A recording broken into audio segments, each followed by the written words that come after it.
Selamat siang. Pada pertemuan yang kelima, saya akan membahas kegiatan farmasi klinik yang lain, yaitu pelayanan informasi obat.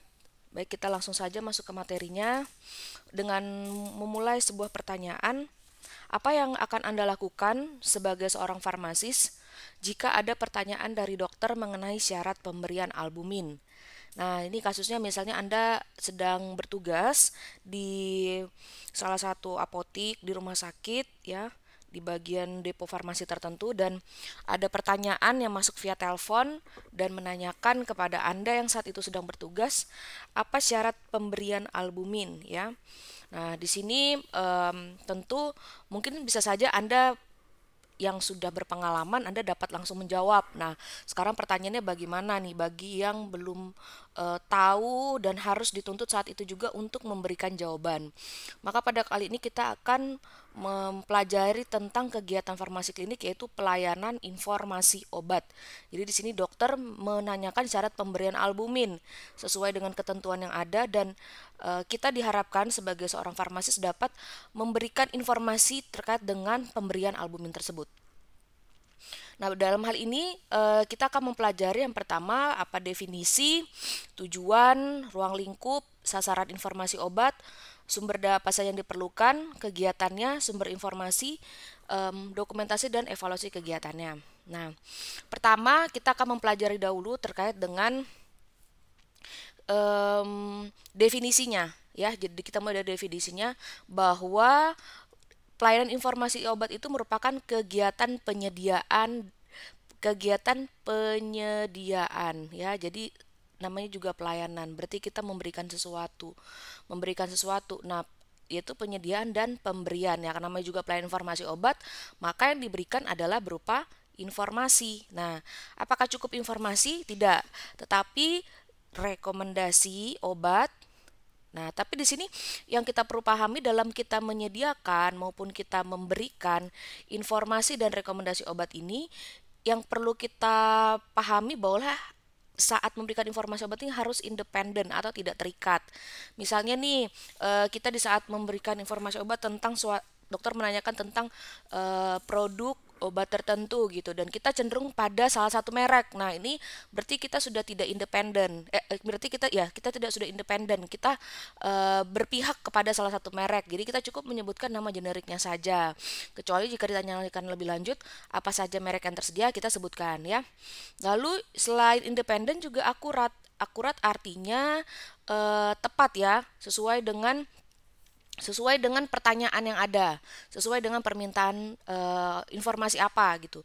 Komprehensif berarti mencakup seluruhnya, seluruh dari pertanyaan itu dapat dijawab dengan baik.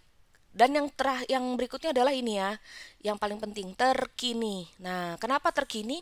Karena bisa saja informasikan informasi tentang pemberian obat itu atau tentang obat itu kan selalu update ya, selalu update dan kita sebagai seorang farmasis ini harus mampu memberikan dan menyediakan dan memberikan informasi yang terupdate ya. Ini kata yang penting juga dari antara semuanya.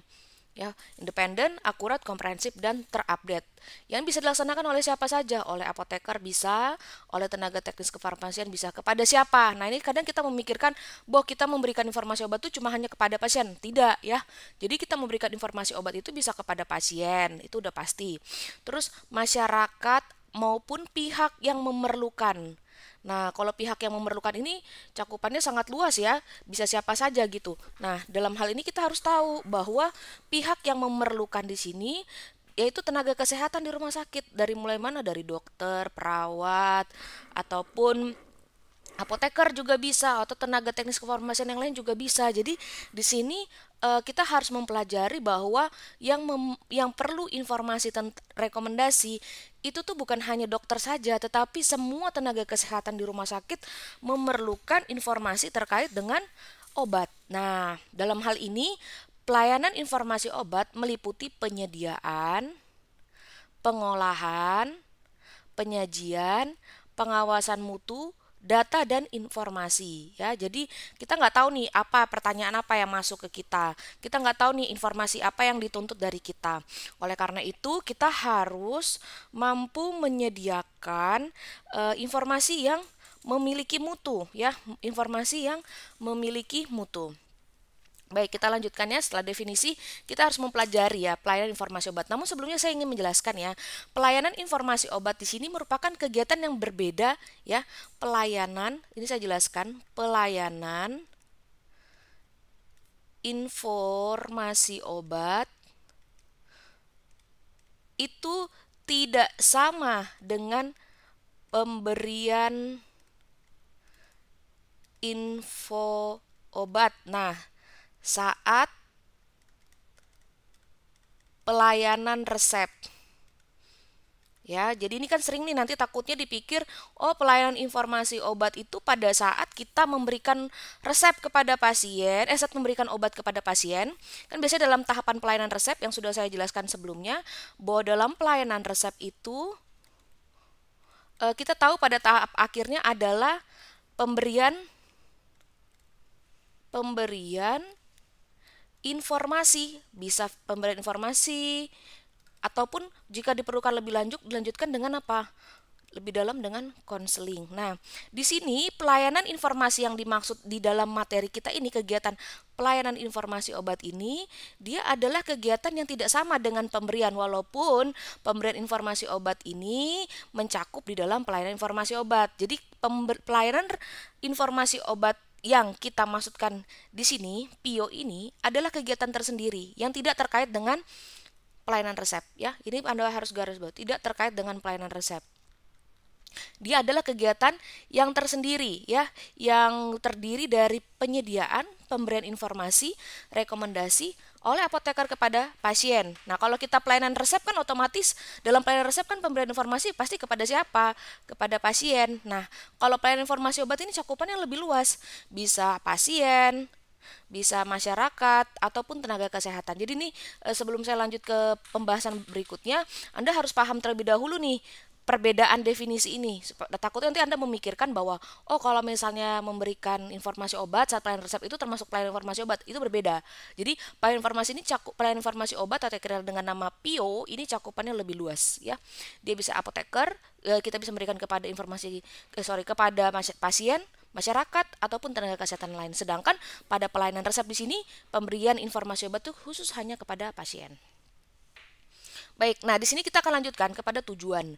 Tujuannya adalah kita menunjang ketersediaan dan penggunaan obat yang rasional, berorientasi kepada pasien, tenaga kesehatan, dan pihak lain. Oke, berikutnya adalah menyediakan dan memberikan informasi obat kepada pasien, tenaga kesehatan, dan pihak lain. Ini sudah jelaskan.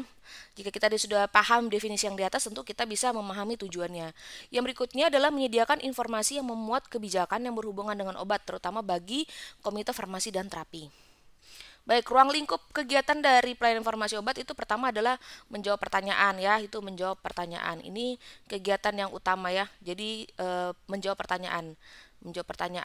Oke, kedua adalah menerbitkan buletin. Ya, buletin itu kita tahu itu berita yang dibuat dengan jangka waktu tertentu ya, yang berisikan tentang ya apa saja isi buletinnya. Terus membantu unit lain dalam mendapatkan informasi obat. Ya, kita tahu ini termasuk dalam kegiatan pelayanan ya.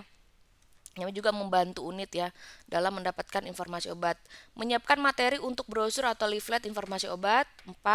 Dan yang kelima adalah mendukung kegiatan panitia atau komite farmasi dan terapi dalam menyusun dan merevisi formularium. Ini bisa dalam hal pelayanan karena kita ketika melakukan pelayanan informasi obat kita tentu tahu apa pertanyaan-pertanyaan yang sering masuk tentu terkait dengan obat-obatan yang kita layani di rumah sakit. Jadi ini ruang lingkup pertama yaitu terkait dengan pelayanan dan biasanya yang utama ini ya menjawab pertanyaan. Menjawab pertanyaan itu merupakan kegiatan pelayanan dari pelayanan informasi obat. Nah, di samping itu ketika rumah sakit yang tempat kita bekerja itu merupakan rumah sakit pendidikan, berarti juga fungsi yang lain adalah mengajar dan membimbing mahasiswa, memberi pendidikan pada tenaga kesehatan dalam hal informasi obat, mengkoordinasikan program pendidikan berkelanjutan di bidang informasi, dan membuat dan menyampaikan makalah seminar atau simposium. Kalau dalam bidang penelitian, kita bisa melakukan penelitian evaluasi penggunaan obat atau yang dikenal dengan nama EPO, ya. Berikutnya adalah melakukan penelitian penggunaan obat baru, melakukan penelitian lain yang berkaitan dengan penggunaan obat, baik secara mandiri maupun bekerja sama dengan pihak lain, dan melakukan kegiatan program jaminan mutu. Ya, jadi ini kegiatan-kegiatan penelitian yang lain yang dapat kegiatan, salah satu kegiatan dari pelayanan farmasi obat dalam hal penelitian. Oke. Nah, berikutnya adalah sasaran informasi obat. Jadi sasaran dari informasi obat ini yang pertama adalah pasien atau keluarga pasien. Ya, jadi bisa saja kita memberikan informasi obat ini kepada pasien. Ini yang utama tadi yang sudah saya jelaskan. Yang kedua adalah kepada tenaga kesehatan, ya, tenaga kesehatan baik itu dokter, dokter gigi, apoteker, perawat, bidan, asisten apoteker. Nah, ini sasaran informasi yang kedua. Tadi ini saya sudah jelaskan ya bahwa terdapat perbedaan antara pelayanan informasi obat dengan pemberian. Ya, pemberian ini di sini juga ya, pemberian informasi obat. Nah, ini diberikan memang khusus kepada pasien atau keluarga pasien. Tapi kalau pelayanan informasi obat tidak hanya pasien atau keluarga pasien, bisa tenaga kesehatan ataupun pihak lain.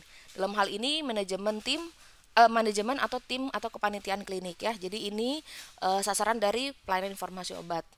Berikutnya adalah struktur organisasi dan sumber daya manusia, bahwa dalam pelayanan informasi obat itu yang tadi yang saya sudah sebutkan bahwa pelayanan informasi obat itu merupakan salah satu kegiatan dari pelayanan farmasi klinik. Jadi dalam struktur organisasinya bahwa pelayanan informasi obat itu berada di bawah divisi pelayanan farmasi klinik. Jadi bukan di bawah manajemen mutu, bukan juga di bawah pengolahan perbekalan farmasi. Dia di bawah pelayanan farmasi klinik. Persyaratan SDM yang diperlukan adalah bahwa penanggung jawab dari pelayanan informasi obat adalah apoteker. Dalam hal ini, apoteker itu harus mempunyai kemampuan mengembangkan pengetahuan dan keterampilan, ya. Mempunyai pengetahuan dan keterampilan dengan mengikuti pendidikan pelatihan yang berlanjutan. Ini bisa mungkin ketika nanti ada pelatihan tentang informasi obat, seorang apoteker dapat mengikutinya. Kedua, menunjukkan kompetensi profesional dalam penelusuran, penyeleksian, dan evaluasi sumber informasi. Artinya di sini seorang apoteker harus mampu ya mentelusur, menyeleksi, dan mengevaluasi sumber informasi obat. Nah, ini berarti kemampuan untuk memilih informasi obat yang tepat sangatlah diperlukan. Yang ketiga, mengetahui tentang fasilitas perpustakaan di dalam dan di luar rumah sakit. Metodologi penggunaan data elektronik. Nah, ini biasanya setiap rumah sakit itu memiliki fasilitas perpustakaan. Nah, ini seorang apoteker harus bisa menggunakannya baik itu di dalam maupun di luar rumah sakit. Terus memiliki latar belakang pengetahuan tentang terapi obat, ini pasti harus. Dan yang kelima adalah memiliki komunikasi yang baik secara lisan maupun tulisan, karena kita tahu dalam pelayanan informasi obat itu kan kata kuncinya adalah pertanyaan. Nah, dalam hal pertanyaan ini tentu harus dijawab dan dikomunikasikan. Nah, dijawab dan dikomunikasikan secara lisan maupun tulisan. Metode dalam pelayanan informasi obat itu tentu pelayanan informasi obat ini dilayani oleh apoteker tadi sebagai penanggung jawab, lalu dibantu oleh TTK, tenaga teknis farmasian, selama 24 jam. Atau on call disesuaikan dengan kondisi rumah sakit. Jadi bisa juga melalui via telepon ya, langsung kepada apotekernya. Jadi ini adalah metode-metode PIO ya. Berikutnya sarana yang ideal, jadi nggak semua ya punya seperti ini, tapi ini yang idealnya saja, bahwa pelayanan informasi obat itu harus disediakan sarana fisik seperti ruangan khusus, karena kita tahu bahwa tempat di dalam wadah atau tempat yang dibutuhkan untuk melayani informasi obat itu harus lengkap dalam hal sarana seperti buku dan lain-lain ya. Jadi ada memang ruangan khusus yang dilengkapi dengan AC, terus ada meja kerja, meja baca, dan kursi, rak buku, lemari, filing kabinet ya. Karena isinya apa nanti di dalam ruang pelayanan informasi obat ini ya, buku, terus komputer, printer, mungkin ada yang perlu dicetak gitu ya, telepon, jaringan internet, buku ya. Jadi oleh karena itu ini sarana yang ideal ya. Tadi kembali ya, sarana yang ideal. Oke, tapi kalau misalnya nggak ada sarana khusus, pelayanannya ini bisa dilakukan di ruangan instalasi farmasi beserta perangkat pendukungnya. Jadi nggak harus ada ruangan khusus, bisa ruangan manapun. Yang penting ada yang dibutuhkan tuh ada tersedia. Yang terutama ya tadi ya, seperti buku, ini buku utama, jaringan internet, telepon, komputer, ya kalau misalnya bisa rak buku, meja kerja dan sebagainya. Ya ini kalau bisa ya ideal seperti ini. Nah, ini contohnya ruangan pelayanan informasi obat, di mana kalau bisa ada 2 orang apoteker di sini yang full time gitu. Walaupun sebenarnya agak susah ya karena hanya untuk pelayanan informasi obat gitu ya. Terus yang tadi sudah saya jelaskan, nggak saya jelaskan lagi ya. Jadi gambarannya itu seperti ini. Jadi memang seperti ruang perpustakaan, tapi sebenarnya di sini ada seperti SDM ya, yang seperti SDM di sini yaitu apoteker yang harus standby em, melakukan pelayanan informasi obat. Jadi kayak kalau istilahnya itu kayak customer service ya. Jadi harus bisa memberikan apapun memberikan informasi apapun terkait dengan informasi obat. Nah, sekarang kita akan lanjut kegiatan PIO di rumah sakit. Jadi saya bagi dua, yaitu kegiatan bawah ada dua kegiatan, yaitu aktif yang warnanya nanti bisa lihat warnanya hijau, terus nanti ada juga yang pasif. Oke. Nah, yang aktif itu kegiatan PIO di rumah sakit itu adalah menjawab pertanyaan. Ya, tadi kegiatan pelayanan yang pertama ya, menjawab pertanyaan itu kegiatan yang aktif. Artinya memang secara aktif kita melakukan kegiatan tersebut ya, secara aktif gitu. Terus kegiatan yang lain itu saya berikan warna ungu. Jadi ini yang pasif ya. Pasif ya, menerbitkan buletin, menyediakan informasi, bersama dengan tim penyuluh kesehatan rumah sakit melakukan penyuluhan, terus melakukan pendidikan berkelanjutan, melakukan penelitian. Ini merupakan kegiatan-kegiatan yang pasif. Jadi tapi yang secara aktif ya sehari-hari yang dapat dilakukan adalah menjawab pertanyaan. Karena dengan menjawab pertanyaan itu kita langsung mencari ke sumber referensi yang dibutuhkan, sumber informasi, lalu memberikan informasi, menyediakan dan memberikan informasi yang seperti yang sudah disebutkan di awal, yang akurat, komprehensif, juga harus terkini. Nah, ini kegiatan PIO yang aktif ya. Dan Anda harus ingat, ini kegiatan PIO yang aktif yaitu menjawab pertanyaan. Yang dalam hal menyediakan informasi dan lain-lain di sini merupakan kegiatan yang pasif. Oke, ini sudah dijelasin tadi. Nah, kalau tadi yang di rumah sakit ya, di apotik ini sama, kegiatan aktifnya kita menjawab pertanyaan, tapi kalau pasifnya kita karena di sini di apotik ya, di apotik jadi di sini kita memberikan informasi dan edukasi kepada pasien. Kalau ini tadi sama ya, membuat buletin, terus memberikan pengetahuan dan keterampilan kepada mahasiswa farmasi yang sedang praktek, melakukan penelitian, melakukan program jaminan mutu. Jadi kalau yang tadi itu kan kita lihat itu dia ada kegiatan penyuluhan ya, bersama dengan PKRS, penyuluh kesehatan rumah sakit itu melakukan penyuluhan bagi pasien rawat jalan maupun rawat inap. Tapi karena di sini apotik, jadi kita nggak ada penyuluhan tentu ke pasien rawat inap maupun rawat jalan. Nah, di sini alur menjawab pertanyaan itu bagaimana? Jadi penanya itu menanyakan ke PIO ya. Jadi menanyakan ke unit PIO di sini. Unit PIO biasanya itu ada extensionnya ya, extensionnya misalnya berapa kalau di rumah sakit gitu.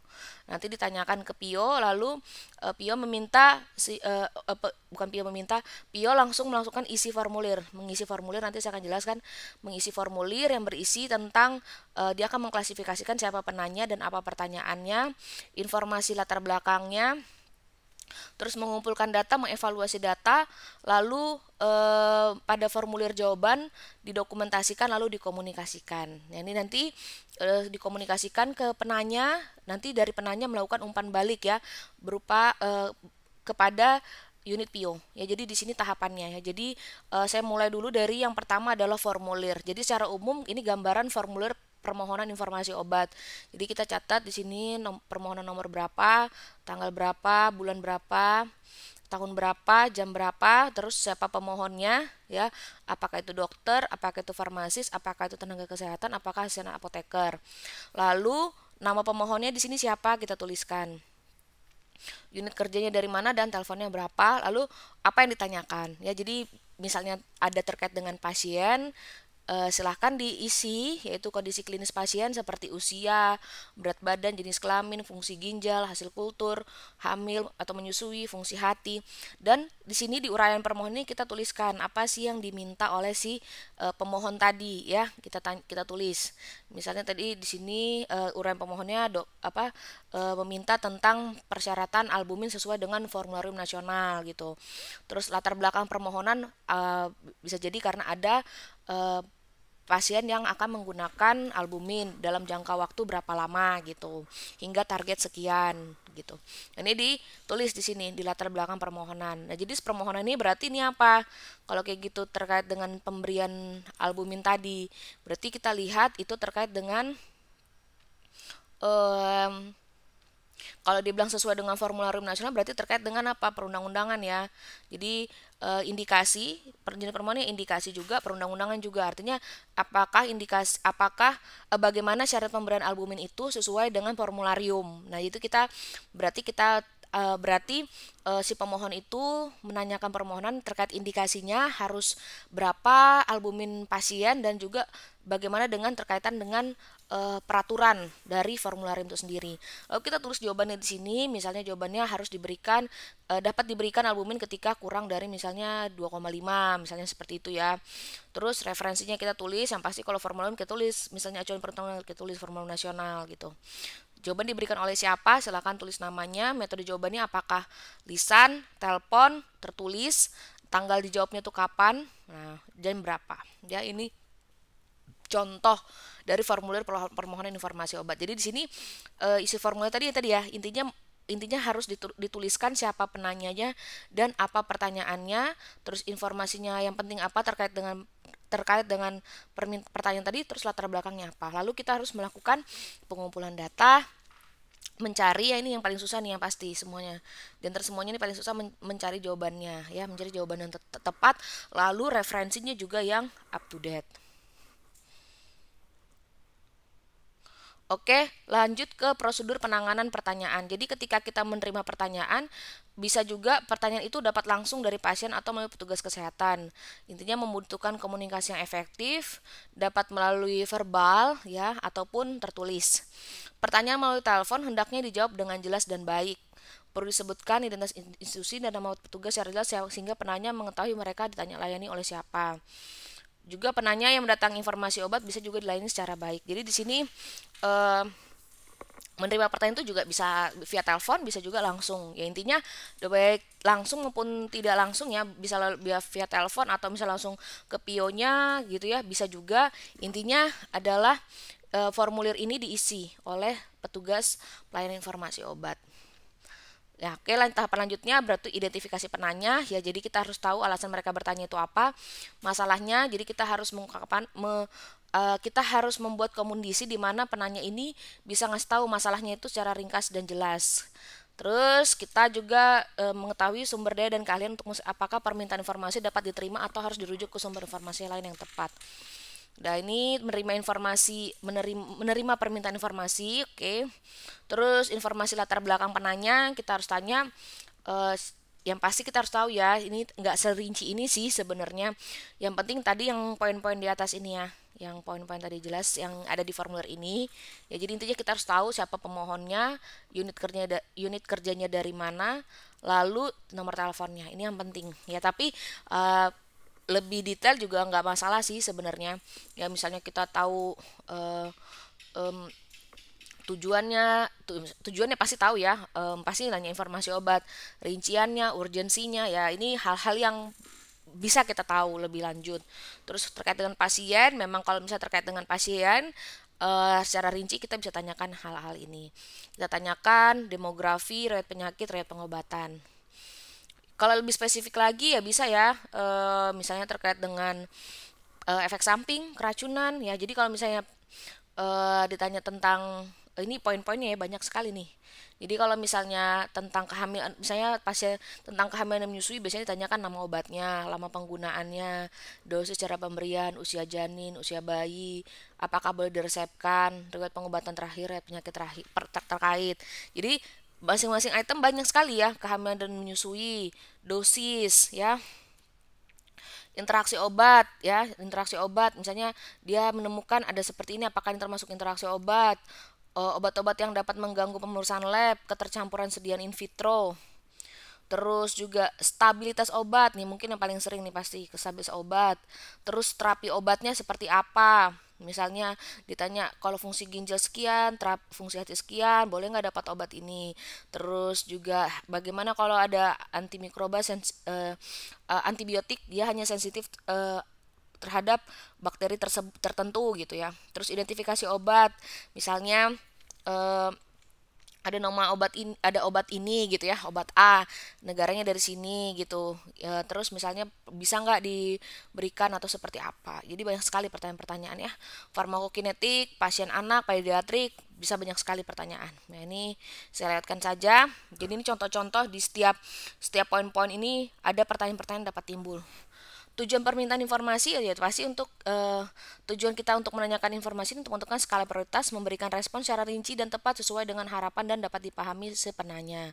Jadi kita harus menanyakan nih dia secara jelas informasi apa yang sebenarnya dia butuhkan gitu ya, dan harus rinci supaya kita juga memberikan respon itu bisa juga secara rinci dan tepat. Oke. Oke, nah sekarang ketika kita sudah mengetahui tadi tentang identitas si penanya, terus permohonannya itu apa aja, lalu kita yang penting adalah penelusuran pustaka dan memformulasikan jawaban. Nah, ini yang tahapan yang utama ya. Memang yang lain juga utama sih, tapi ini tidak kalah pentingnya karena saling terkait. Yaitu pertama pengumpulan data dan analisa. Jadi kalau misalnya pertanyaannya sederhana, pustaka baku ya. Tapi kalau misalnya pertanyaannya itu kompleks, ya pertanyaan pustaka baku itu ya bisa buku gitu ya kalau sederhana saja. Tapi kalau misalnya kompleks, kita harus menggunakan data yang lebih rinci. Bisa menggunakan abstrak, artikel, data studi, baik itu in vitro maupun hewan percobaan. Data tersebut harus diinterpretasi dan dievaluasi. Perlu pengetahuan terkait farmakologi, patofisiologi, dan statistik. Oleh karena itu, kita lihat bahwa dalam melakukan penulisan pustaka dan memformulasikan jawaban ini memang dibutuhkan satu apoteker yang dia memang khusus melayani informasi obat gitu ya. Karena ya tadi ini pertanyaan itu bukan pertanyaan yang mudah gitu, dan bagaimana menjawab pertanyaan menjawab pertanyaan dengan akurat, komprehensif, dan juga menjawab pertanyaan dengan update itu nggak mudah. Makanya oleh karena itu memang perlu satu apoteker ya untuk melakukan PO ini. Baik, jadi ya tuh pengumpulan data dulu ya. Kedua, memformulasikan jawaban. Apoteker harus menyiapkan suatu rangkuman secara singkat, relevan, dan logis serta mencatat hal-hal penting yang akan disampaikan penanya. Petugas yang belum berpengalaman harus mendiskusikan terlebih dahulu jawaban yang disiapkan kepada atasannya. Ya, jadi misalnya yang menjawab ini TTK menyiapkan jawabannya, maka dia harus konsul kepada apoteker. Jawabannya ini sudah benar apa enggak. Terus sumber pustaka harus diinformasikan dengan jelas terkait keterbatasan dari sumber pustaka. Jadi jawaban itu dapat diberikan secara verbal gitu ya, bisa langsung ditelepon atau langsung ke penanyanya tadi jika misalnya informasinya sederhana. Tapi kalau misalnya jawaban kita perlu, kalau misalnya informasinya itu kompleks, kita bisa lakukan secara tertulis ya, karena kita harus melampirkan rincian karena kita tadi ini informasinya akan kompleks, jadi harus rinci dan disertai dokumen yang diperlukan. Oke, jadi ini yang memformulasi jawaban. Jadi harus bisa diberikan secara verbal maupun secara tertulis. Kembali lagi, jenis pertanyaan itu apa? Pertanyaan sederhana kah atau pertanyaan kompleks? Nah, ini format jawaban tertulis bahwa tanggapan atau jawaban itu mencakup ya. Ini tadi sudah jawaban di sini ini menjelaskan yang ini ya. Jawaban ini harus mencakup pendahuluannya, sumber pustaka nanti direferensi ini, rangkuman apa yang ditemukan beserta data pendukung. Jadi kan kayak gini nggak mungkin cukup ya. Jadi bisa dibuat lembar tersendiri. Jadi lembar tersendiri nanti bisa diisi jawabannya apa gitu, lalu langsung nanti kalau misalnya nggak cukup bisa di lembar tersendiri. Yang penting nanti dilengkapi data pendukung ya, atau jurnal-jurnal yang mendukung. Kesimpulan harus menjawab pertanyaan. Nah, ini yang susah nih, kita harus bisa menyimpulkan. Jadi kita bisa menguraikan terlebih dahulu gitu ya, pendahuluannya, rangkuman apa yang kita dapatkan, terus kita harus memberikan kesimpulan. Jadi jawaban ini harus ada isi rangkuman.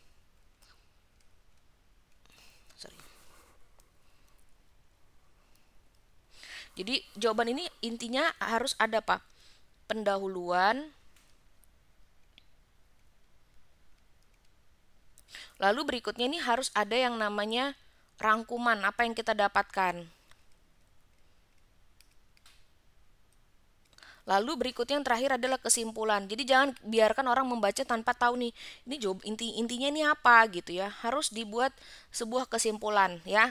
Nah, di sini harus dilengkapi juga terakhir kesimpulan dan saran atau rekomendasi. Jadi kalau ini nggak cukup ya, ini kan nggak mungkin nih cukup nih ngebahas semuanya. Apalagi kalau pertanyaan susah, bisa di lembar yang lain gitu. Dan harus mencakup referensi yang update.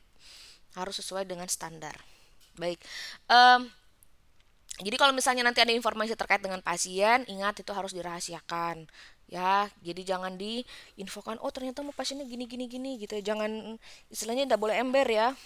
Nggak boleh ember ke ngomong ke orang lain, oh ternyata dia mau seperti ini, dia ada rencana seperti ini. Nah, itu nggak boleh.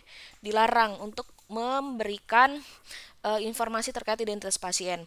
Berikutnya dalam hal tertentu jawaban yang diberikan juga perlu disampaikan kepada pihak yang lain, misalnya apoteker di ruang rawat tersebut yang juga harus tahu terkait dengan informasi tersebut gitu ya, jika diperlukan. Terus misalnya em, diperlukan harus ada umpan balik ya. Apakah memang jawaban tersebut sudah menjawab ya? Kenapa? Maksudnya menjawab pertanyaan ada karena ini menentukan ukuran jaminan mutu dari tanggung jawab profesional. Artinya memang tuntas dalam mengerjakan informasi tersebut.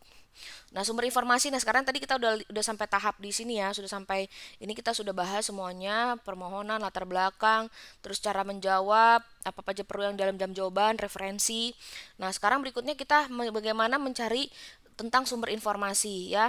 Nah, di sini yang tadi sudah disampaikan di awal bahwa sumber informasi itu harus terbaru dan disesuaikan dengan tingkat dan tipe pelayanan. Jadi ini ya, kata kuncinya saya sudah bilang dari awal bahwa terbaru. Ya, kenapa? Karena terbaru. Karena ya ngapain kita kasih informasi yang sudah lama gitu ya. Orang kan hanya informasi pastinya tahu yang terbaru gitu. Oke, pustaka itu kita tahu ada dibagi dalam 3 kategori. Yang pertama primer, artinya kalau primer itu contohnya artikel asli yang dipublikasikan. Artikel asli yang dipublikasikan oleh penulis. Contoh primer itu, pustaka primer adalah laporan hasil penelitian, laporan kasus, studi evaluatif, laporan deskriptif. Ini merupakan pustaka primer. Terus ada juga pustaka sekunder. Jadi ini adalah kumpulan abstrak dari berbagai macam artikel dan jurnal. Jadi berbeda tadi ya. Jadi dia ini isinya terkait dengan abstrak ya. Biasanya kita dapat menemukan ini di Medline, PubMed. Jadi berisikan abstrak-abstrak tentang terapi obat ataupun di International Pharmaceutical Abstract yang berisikan tentang abstrak penelitian kefarmasian. Yang terakhir adalah biasanya kita tahu cari di buku gitu ya. Nah, itu berarti kita pakai pustaka tersier. Buku teks, artikel, kajian artikel, kompendia, dan pedoman praktis itu merupakan pustaka tersier. Jadi kalau tersier ini biasanya materinya tuh umum dan mudah dipahami. Nah, kalau yang tadi yang kita lihat ini kan dia pasti dia spesifik sekali ya, hasil penelitian, kasus, evaluasi, dan laporan deskriptif. Nah, jadi di sini kalau kita lihat bedanya kalau primer ini seperti ini ya, research artikel, laporan hasil penelitian. Tapi kalau misalnya pustaka tadi sumber pustaka sekunder biasanya dia berupa abstrak gitu ya. Bisa dilihat nanti di salah satu contohnya tuh di web PubMed ini.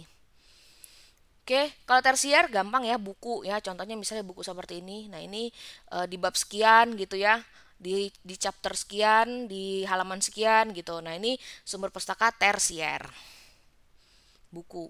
Nah, kita harus bisa juga mengevaluasi sumber informasi. Jadi kalau primer tadi kita harus tahu bagian yang paling utama itu bagian bahan dan metode. Bagian paling penting dari suatu artikel yang menguraikan cara peneliti melakukan studi tersebut. Ya, ini jika pertanyaan kompleks tadi ya, kita harus bisa menggunakan sampai pustaka yang primer gitu.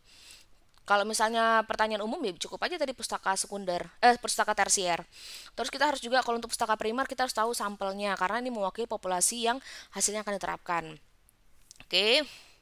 Nah, ini kalau kita lihat di sini ya, ini piramida dalam evidence based medicine, jadi pengobatan berbasis bukti. Jadi kita bisa lihat bahwa ini ada tahapan-tahapannya ya, maksudnya bukan tahapan ya, level dari keterpercayaan dari sebuah jurnal. Jadi apakah dia expert opinion, ini yang paling rendah. Apakah dia case control study, cohort, RCT, atau artikel sinopsis, evidence synthesis, atau systematic review. Makin ke atas, jika kita misalnya dapat suatu pertanyaan terus kita dapat systematic review-nya, berarti ini kualitas evidence-nya makin makin bagus gitu ya. Jadi memang diharapkan kalau kita mencari sebuah evaluasi pustaka primer, kita cari yang kalau bisa dapatnya ada tulisannya systematic review. Nah, itu berarti dia yang tingkat kepercayaannya paling tinggi. Oke, lanjut evaluasi pustaka sekunder tadi ya seperti saya sampaikan bahwa itu merupakan abstrak ya. Jadi ketika kita memilih sumber pustaka sekunder, maka kita harus memilih waktunya. Artinya jarak waktu artikel itu terbitkan dalam majalah dan dibuat abstrak. Jumlah pustaka cakupannya, selektivitas pengindeksan atau pengabstrakan, dan juga harganya. Jadi kita harus melihat di sini kalau pustaka sekunder ya. Jadi ada beberapa pertimbangan. Intinya kita yang utama adalah ini tadi ya, jarak waktu artikel itu terbitkan dalam majalah ilmiah atau dan dibuat abstrak atau indeks. Kalau evaluasi pustaka tersier, ya ini tadi yang dibilang contohnya buku ya. Kita harus tahu penulisnya siapa gitu ya. Dan tentu penulis ini harus yang mempunyai keahlian dan kualifikasi dalam hal menulis. Terus tanggal publikasinya kalau bisa itu tahun yang terbaru, kalau bisa tahun yang terbaru. Ini punya keahlian. Terus tanggal publikasinya yang terbaru, penerbitnya punya reputasi yang tinggi. Daftar pustakanya ya harus mendukung kesesuaian dengan judul buku. Formatnya harus disesuaikan untuk mempermudah penggunaan. Ya, jadi di sini ini kita cari pustaka juga nggak asal-asalan, apalagi pustaka tersier karena ini kan pertanyaan sederhana. Jadi kita harus juga memilih bahwa pertanyaan tersebut pustaka tersebut itu ya ini tadi dibilang harus sesuai dengan kualifikasi yang menulis, terus juga harus tahun terbaru, penerbitnya dari reputasi yang tinggi gitu ya. Terus daftar rujukan referensinya juga harus sama dengan judul bukunya. Oke, lanjut. Yang terakhir bahwa ketika kita melakukan pelayanan informasi obat seperti yang sudah disebutkan di alur tadi ya, bahwa kita harus mendokumentasikan apa yang kita kerjakan. Bukti kita sudah melakukan pelayanan informasi obat. Yang pertama adalah kita harus tahu dulu manfaatnya, yaitu mengingatkan apoteker tentang informasi pendukung yang diperlukan menjawab pertanyaan dengan lengkap. Terus kenapa perlu dokumentasi? Misalnya ada pertanyaan serupa, kita udah tahu nih jawabannya apa ya. Kita udah punya gambaran lah, nggak harus tahu pasti, mungkin ada agak berbeda dikit-dikit, tapi kita udah bisa menjawab. Terus catatan yang mungkin akan diperlukan kembali oleh penanya. Terus media pelatihan bagi tenaga farmasi. Terus bisa juga untuk sebagai data penelitian, analisis, evaluasi, dan perencanaan. Lalu yaitu bahan audit evaluasi dalam QA dari pelayanan farmasi obat. Evaluasi kegiatan untuk pelayanan farmasi obat ini dilakukan secara berkala. Tujuannya adalah untuk menilai keberhasilan dari PIO dengan cara membandingkan tingkat keberhasilan pre dan post dari dilaksanakannya PIO. Indikatornya tentu harus bersifat dapat diukur dan valid. Jadi indikatornya itu untuk menentukan keberhasilannya kita bisa lihat dari apakah meningkat atau tidaknya jumlah pertanyaan yang diajukan, atau apakah menurun jumlah pertanyaan yang tidak dapat jawab, meningkatnya kualitas kinerja pelayanan, meningkatnya jumlah produk yang dihasilkan, meningkatnya pertanyaan berdasarkan jenis pertanyaan dan tingkat kesulitan, dan menurunnya keluhan atas pelayanan. Nah, jadi di sini merupakan indikator dari bagaimana keberhasilan dari penerapan PIO. Jadi kalau PIO kita makin bagus ya, kalau jumlah pertanyaan tiap hari itu tak makin banyak, artinya kita makin dipercayai gitu ya. Terus juga jumlah pertanyaan yang nggak dijawab tuh makin sedikit, kualitas pelayanan makin bagus, jumlah produk yang dihasilkan, leaflet, buletin, ceramah juga makin banyak. Terus jenis pertanyaan, tingkat kesulitan juga makin bervariasi, makin bertingkat, dan keluhan atas pelayanan kita makin menurun. Ini sumber informasi obat yang bisa kita lihat kalau ibu hamil dan menyusui, ini ya bisa jadi acuan tentang dosis obat, ini interaksi obat. Jadi ini pustaka-pustaka yang tadi sudah saya sebutkan, ini tersier ya. Oke, ini tersier semua. Oke, stabilitas, terapi, identifikasi, farmakokinetik, semuanya ada. Pediatrik, dosis obat pada ginjal, dosis obat pada kerusakan hati, administrasi obat, formulasi, informasi umum obat baru, semuanya ada. Ya, jadi ini sumber informasi berupa teks dan referensi yang bisa Anda pelajari, terutama misalnya ini adalah yang bersifat umum, tadi pertanyaan-pertanyaan yang sederhana. Demikian yang bisa saya sampaikan terkait dengan pelayanan informasi obat. Kiranya dapat membantu Anda semua dalam memahami ya tentang informasi, tentang bagaimana alur dari pelayanan tujuan, definisi tujuan, alurnya seperti apa, lalu bagaimana cara melakukan pelayanan informasi obat yang baik dan benar, dan yang terutama adalah Anda harus tahu sumber informasi obat itu dapatnya apa saja dan bagaimana kita melakukan pelayanan itu dengan harapan dapat meningkatkan kualitas ya dari pelayanan informasi obat gitu. Demikian bisa saya sampaikan. Terima kasih atas perhatiannya. Salam sehat untuk kita semua.